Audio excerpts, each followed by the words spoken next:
இது red snapper fish பார்க்க சங்கரா மீன் மாதிரி இருக்கும், ஆனால் பெரிய சைஸாக இருக்கும். இதுக்கு 1/2 kg மீனுக்கு நான் வந்து 2 டீஸ்பூன் சில்லி பவுடர் சேர்க்குறேன். 1/2 டீஸ்பூன் மஞ்சள் தூள், 1/2 டீஸ்பூன் சால்ட்டு. ஏன்னா நான் வந்து இந்த ஃபிஷ்ஷை கழுவும் போதே கல்லுப்பு போட்டு நல்லா கழுவிருக்கேன். கல்லுப்பு போட்டு கழுவும் போது உங்களுக்கு மீனில் இருக்க அழுக்கெல்லாம் நல்லா வெளியேறிடும். ஒரு 1/2 லெமன் நல்லா ஸ்க்வீஸ் பண்ணுங்கள். இது வந்து ஒரு நல்ல tasty and healthy type of ஒரு ஃபிஷ் வெரைட்டி.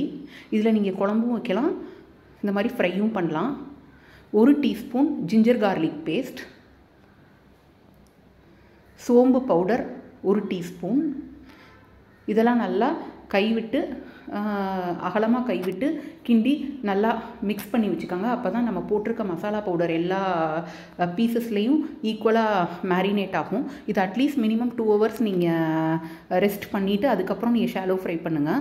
சப்போஸ் அன்றைக்கே யூஸ் பண்ணலைன்னா நீங்கள் ஃப்ரீசரில் போட்டுட்டு என்றைக்கு வேணுமோ இந்த ஃபிஷ்ஷை நீங்கள் ஃப்ரை பண்ணிக்கலாம். ஹோப் இந்த வீடியோ பிடிச்சிருக்கும். உங்களுக்கு இப்போ எப்படி மேரினேட் பண்ணுறதுன்றது புரியும்.